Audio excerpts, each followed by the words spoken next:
ఒక పురాణ యుద్ధంలో 11వ రోజు అంటే ఆ ఒక్కరోజు చాలు మొత్తం యుద్ధ గతిని మార్చేయడానికి. ఈరోజు మనం చూడబోయే కథ అదే. ఇక యుద్ధం మొదలవడానికి ముందు రెండు సైన్యాల పరిస్థితి చూస్తే ఆకాశానికి భూముకున్నంత తేడా. ఒక పక్క కౌరవ సైన్యం గెలుపు మాదే అన్న ధీమాతో గర్వంతో ఉప్పొంగిపోతోంది. మరోవైపు పాండవులు అసలు బ్రతికి బట్టగడతామా అన్నట్టు తమ ఉనికి కోసమే పోరాడుతున్నారు. సరే, మరి ఈరోజు యుద్ధం కోసం ఇరుపక్షాలు ఎలాంటి వ్యూహాలు పన్నాయో ఓసారి చూద్దాం. వ్యూహమంటే అదేదో సైనికుల్ని వరుసగా నిలబెట్టడం అనుకోకండి. అదొక పద్మవ్యూహంలాంటిది. చాలా సంక్లిష్టంగా రకరకాల అంచెలుగా ఉంటుంది. ప్రతి సైనికుడికి ప్రతి రథానికి ఒక నిర్దిష్టమైన పని ఉంటుంది. కరెక్ట్ వ్యూహం పడితే చిన్న సైన్యం కూడా పెద్ద సైన్యాన్ని చిత్తు చేయగలదు. అంత పవర్ఫుల్ ఇది. ఇక్కడ చూస్తే రెండు పూర్తిగా భిన్నమైన ఆలోచనా విధానాలు తలపడుతున్నాయి. ఒకవైపు కౌరవులది శకటవ్యూహం, అంటే బండి ఆకారం. దీన్ని అడ్డుకోవడం చాలా కష్టం. నేరుగా ముందుకు దూసుకెళ్లే ఒక పవర్ఫుల్ ఫార్మేషన్. దానికి జవాబుగా పాండవులు పన్నింది క్రౌంచ వ్యూహం, అంటే కొంగ ఆకారం. ఇది శత్రువుని చుట్టుముట్టి వాళ్ల ఫార్మేషన్ని విచ్ఛిన్నం చేయగలదు. అంటే ఒకటి బలమైతే మరొకటి తెలివి. అసలు కౌరవులకు ఇంత ధీమా ఎందుకొచ్చింది? కారణం ఒక్కడే, కర్ణుడు. ఆయన యుద్ధంలోకి దిగాడంటే చాలు పాండవుల పని అయిపోయినట్టే, ఇంక యుద్ధం కూడా ముగిసినట్టే అని వాళ్ల సైన్యం బలంగా నమ్మింది. వాళ్ల ధైర్యమంతా అతనే. కాని ఈరోజు కథలో హీరో కర్ణుడు కాదు. ఆస్థానంలో ఉన్నది కౌరవ సేనాధిపతి గురు ద్రోణాచార్యుడు.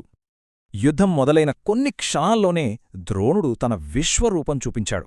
మామూలు అస్త్రాలు కాదు, ఏకంగా దివ్యాస్త్రాలు, అంటే దేవతల నుంచి పొందిన శక్తివంతమైన ఆయుధాలు ప్రయోగించాడు. పాండవ సైన్యం మీద అక్షరాల మృత్యువులా విరుచుకుపడ్డాడు. అది ఊచకోతే. ద్రోణుడి ప్రతాపానికి పాండవ సైన్యం తట్టుకోలేకపోయింది. ఎలాగంటే పెద్ద గాలి దుమారం వచ్చినప్పుడు మేఘాలు ఎలా చెల్లాచెదురైపోతాయో అలా భయంతో యుద్ధభూమి నుంచి పారిపోయారు. సరే, ఈ పెద్ద యుద్ధం మధ్యలో ఎన్నో చిన్న చిన్న పోరాటాలు కూడా జరుగుతున్నాయి. వ్యక్తిగత ద్వంద్వయుద్ధాలు. వాటిలో కొన్నింటిని చూద్దాం. చూడండి, యుద్ధభూమి అంతటా ఇదే పరిస్థితి. ప్రతి యోధుడు తన బద్ధ శత్రువుతో తలపడుతున్నాడు. రాజులు, సేనాపతులు, యువరాజులు. ఇది కేవలం రెండు సైన్యాల మధ్య పోరాటం కాదు. వ్యక్తిగత పగలు, ప్రతీకారాలు, ప్రతిష్టల మధ్య జరుగుతున్న భీకరమైన ఘర్షణ. ఈ గందరగోళ మధ్యలో ఒక యువ సింహంలా దూసుకొస్తున్నాడు అభిమన్యుడు. తన పరాక్రమంతో పౌరవరాజును ఓడించి నిరాయుధుణ్ణి చేశాడు. ఇంక ఆఖరి దెబ్బ వేయడానికి సిద్ధమయ్యాడు. కాని అభిమన్యుడి వీరత్వం అక్కడితో ఆగలేదు. ఆ రాజును కాపాడటానికొచ్చిన జయద్రథుడిని కూడా ఓడించి యుద్ధభూమి నుంచి పారిపోయేలా చేశాడు. అతని ముందు నిలబడగలవాళ్లే లేరనిపించింది ఆ క్షణంలో. ఇదంతా జరుగుతున్నా ద్రోణుడి చూపు మాత్రం వేరే చోట ఉంది. అతని లక్ష్యం పాండవ సైన్యాన్ని నాశనం చేయడం కాదు. అతని అసలు ప్లాన్ వేరే ఉంది. చాలా పెద్ద ప్లాన్. చూడండి, ద్రోణుడు తన లక్ష్యం వైపు ఎలా దూసుకెళ్తున్నాడో.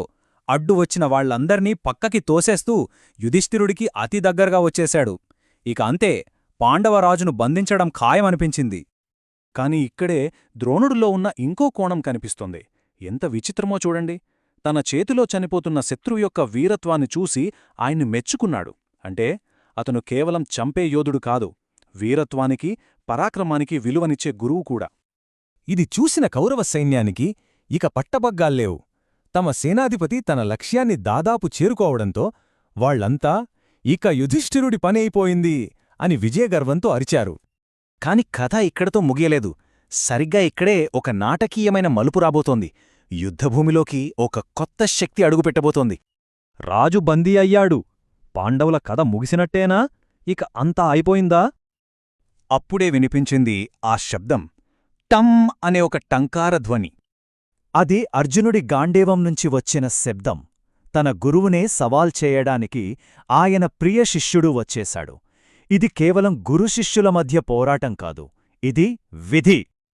అర్జునుడు రాగానే యుద్ధగతే మారిపోయింది. బాణాల వర్షం కురిపిస్తూ కౌరవ సైన్యాన్ని చెల్లచదురు చేశాడు. అది చూసి పారిపోతున్న పాండవ సైనికుల్లో మళ్లీ కొత్త ఆశ చిగురించింది.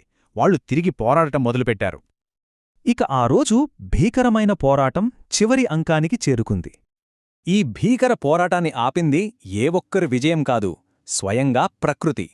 సూర్యుడు అస్తమించడంతో రెండు సైన్యాలు ఇక చేసేదేమీ లేక తమ తమ శిబిరాలకు వెళ్ళిపోయాయి.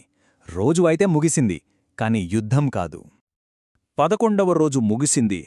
కౌరవుల విజయం చేతికి అందినట్టే అంది జారిపోయింది. పాండవులు ఓటమి అంచున నిలబడి బయటపడ్డారు. మరి రేపు సూర్యుడు ఉదయించినప్పుడు ఎవరి ఆశలు నెరవేరబోతున్నాయి? ఎవరి వ్యూహం గెలవబోతోంది? యుద్ధంలో ఇంకా ఏం జరగనుందో చూడాలి.